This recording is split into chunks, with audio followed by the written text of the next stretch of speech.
第二部分语法研究什么 ya. Jadi yang dikaji, yang diriset itu sebenarnya apa? Nah, kita mulai dengan sebuah perbandingan. 西方传统语法学，他们把语法分成几类，两部分。什么部分？就是词法和句法，ya. Kalau 词法 itu berarti apa? Morfologi. 句法 itu berarti sintaksis, ya. Nah, 词法学研究词的分类、词的结构，ya, 词的构成。Ini kalian sudah tahu ya. Nah, terus kalau di Barat 还加上另外一个点，就是什么？是形态变化。Karena mereka punya tenses dan sebagainya, sehingga singtainya itu perubahan menjadi penting untuk diteliti dan dikuasai dan ditempatkan selayaknya penempatan, gitu kan. Nah, sedangkan satu sisi lagi 句法学研究句子中的句法结构。Kasusnya apa? 短语, ya kan? 短语 itu seperti apa gitu, 和句子的分类， ya. 与语法有关的语义、语用问题只是不自觉的略谈一点。Artinya apa? Berarti mereka nggak terlalu fokus ke situ, mereka nggak terlalu fokus ke 语义 sama 语用。Di pandangan the Western perspective itu makna semantik sama penerapan application dan penggunaannya itu sendiri. Itu hanya menjadi bahasan yang tientaweizi. Dia cuma touch and go aja. Itulah sebenarnya sebabnya kenapa kalau misalnya kita lihat lagi bahasa Inggris, itu ekspresinya itu bisa bercabang kemana-mana, ya. Karena memang oh ya udah yang penting message-nya itu sama dan artinya sama gitu kan. Penggunaannya nggak keluar dari jalur aturan, lalu yang diekspresikan juga sama orang yang menerima message-nya itu sama ngerti, ya udah oke. Dan itulah kenapa jadi akhirnya banyak lokalisasi, ya. Lokalisasi dalam artian adalah the Americans have their own American way of expression, gitu kan. The Australian have their own way of expression. Secara umumnya bahasa bakunya masih ada, tapi ada diskrepensi di situ. Yang ini Australia banget nih, ini American banget nih, dan ini Cockney sekali. Bahkan kita nggak bilang UK, kita bilang Cockney gitu kan. Berarti langsung ketahuan nih, itu nggak dianggap sebagai hal yang mereka masuk ke dalam micro detailnya dan lalu dikaji juga gitu. Itu touch and go untuk mereka. Nah, artinya sebenarnya kalau misalnya kalimatnya dikatakannya seperti ini, ya, 你们能想象出来吗？你们能想象得到吗？那中方的传统语法学是怎么看待？ Pada dasarnya nggak mungkin ini dimension seperti ini kalau tidak ada perbedaan, ya kan? Nah, kita lihat ya. 近20-30年来，我国语法学者 di sini dikatakan 我国 karena bukunya ini buku apa? Ini buku Zhongguo, ya. Jadi orang Zhongguo yang melakukan kajian ilmiah mengenai subjek matter ini, ya. 20-30年来 berarti berapa? 2 dekade, 3 dekade, ya kan? Nah, poin mereka itu dititik beratkannya itu di mana? 他们是越来越重视语法研究中加强跟语法相关的语义和语用研究. Nah, kalau dikatakan begini berarti ilmuwan-ilmuwan di Zhongguo yang mengkaji语法itu justru lawan arus sama orang Barat, ya kan? Dia justru makin ke sana, makin ke 语义, makin ke 语用, ya kan? 而且是认为语法研究包括句法、语义、语用3个方面. Itu dianggap 3 poin besar. ya.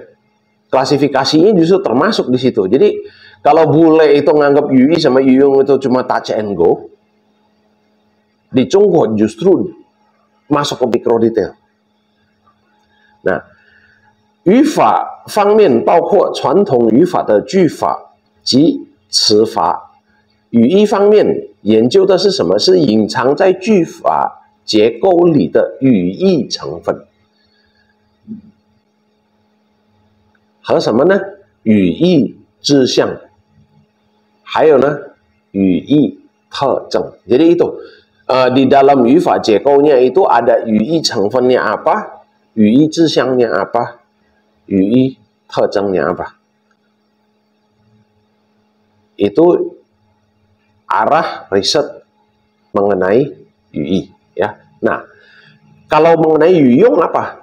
语用方面研究说话的语境和句子的语调、语气、口气，以及句法结构的变化等。Karena memang nggak bisa dipungkiri ya, manusia itu seiring berjalannya waktu itu kan memang akan selalu berubah gitu kan. Entah itu karena perubahan zaman atau perubahan situasi dan perubahan iklim yang mengubah kebiasaan tertentu, sehingga kebiasaan tertentu itu berpengaruh ke penggunaan kosakata. Contoh misalnya, 你们知不知道以前的中国人见面的时候为什么不说你好？为什么他们说你吃饱了吗？ Pernah ada sesaat Chungguo seperti itu. Orang ketemu itu, dua orang ketemu, berpapasan itu ngomongnya bukan ni hao, tanyanya ni ci bao le ma. Lalu kenapa sekarang nggak ada expression seperti itu? Sekarang semuanya pakainya ni hao. Di saat itu, di mana Chungguoren ketika berpapasan ketemu ngomongnya ni ci bao le ma, itu saat apa? Saat lagi ada wenyi yang berpengaruh sampai apa? Ini benar-benar merusak industri pertanian sehingga apa? Banyak orang mati kelaparan. Karena industri pangan jatuh sejatuh-jatuhnya. Sehingga 中国人当时的中国人发生这种事情的时候，你问好的时候，一个人的好的标准是什么？就是你今天吃得到东西。Oke, lu dapat makan hari ini artinya lu sejahtera. Karena kondisinya saatnya itu seperti itu. Lagi banyak orang mati kelaparan karena wenyi itu dan merusak industri permakanan pangan ini. Nah, sekarang ada nggak orang ketemu ngomong kayak begitu? Nggak ada kan? Malah orang Indonesia kan yang kayak gitu kan. Apa kabar? Udah makan? Gitu kan? Tinggal kalau misalnya yang jawab belum, nah bingung nih. Mau beneran ditawar di traktir apa gimana gitu kan? Nah, tapi Chungguoren sekarang udah masih melakukan itu atau tidak? Ni ci bao le ma? Udah enggak. 你好，为什么？karena 时间已经走了，那个时段也已经过了，ya kan? Sehingga konteks bahasanya itu juga udah berubah. Bahkan语气nya ketika saat itu orang ngomong ni ci bao le ma sama orang sekarang di atas meja di atas meja makan ditanya, ini makannya udah pada kenyang atau belum? Ni men ci bao le ma? Itu 语气nya kan maknanya nggak berbeda. 语用nya juga kan berbeda, ya kan? Dan perbedaan inilah yang dikaji. Ketika nadanya seperti ini, kalimatnya seperti ini, dia sarkastik kah? Lalu kalau misalnya sarkasme itu sarkasme yang mengarah kemana, gitu kan? Seperti apa? Apakah sama sarkasme di dalam Chungguo itu apakah sama seperti Sifang Wenhua的那种用意 atau apa gitu? Terus apakah dengan 语气 tertentu dia sebenarnya 在说反话 dan sebagainya. Ini yang terus dipantau perubahannya itu dari zaman ke zaman. Nah, jadi effortnya itu memang beda sekali ya. Kalau misalnya Sifang的研究是略谈一点, di sini justru dijadikan subdivision yang di situ ada researchnya sendiri ke dalam benar-benar micro detail. Nah, 所以这两者对比 很明显的区别很大啊。那中文的角度，把语法中的句法、语义、语用区分开来，又结合起来研究。Jadi seperti yang pernah saya katakan ya, pada dasarnya kita hadir di sini analoginya sama seperti ahli bedah, sama seperti surgeon. Yang kita lakukan adalah apa? Kita bongkar dulu, kita kaji, ya, dibelek dulu, dibedah dulu, dioperasi. Di atas meja operasi itu dibuka. Oh, oke, anatominya yang bermasalahnya ini, lalu diberesinnya gimana? Lalu diapain? Dijahit balik kan, di stitch up. 这语言也是一样，我们分开来分析，然后再结合起来研究。那可使语法研究更加什么？更加深入、细致、全面，使语法的静态研究和动态研究更加明确。